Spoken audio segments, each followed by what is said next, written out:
Hello friends, this is Tim Collins coming to you again with our weekend word. Today I want to talk about loving God. See, we are created. God created us so that He would have someone who could love Him of their own volition, their own free will.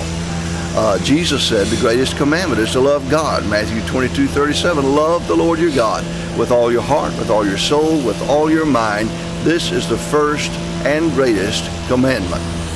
Now the devil tries to seduce us into loving the things of this world, and the things of this world begin to crowd out our love for God. The love for this world and the love of God are mutually exclusive. The Apostle John in 1 John 2:15 advised the church, do not love the world or anything in the world. If anyone loves the world, the love of the Father is not in him. Now, our love for God seems to spring from a sense of forgiveness. The realization that God forgave a debt that we had no hope of paying. Jesus told a story in Luke 7 when He visited Simon the Pharisee for a feast, and the sinner woman came and broke her alabaster jar and washed His feet with her tears, dried His feet with her hair, poured her alabaster jar of perfume on His feet, kissed His feet.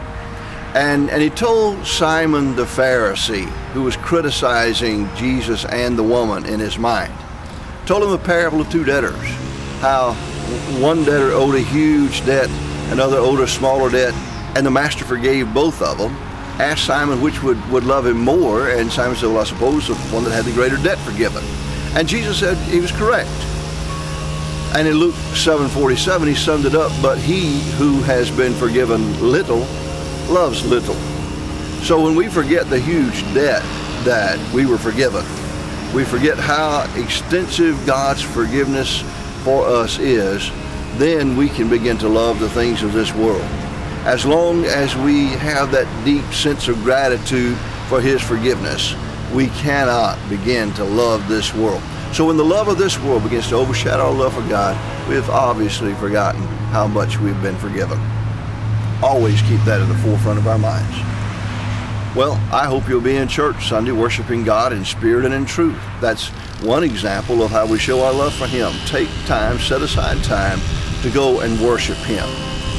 Well, God bless you. We love you.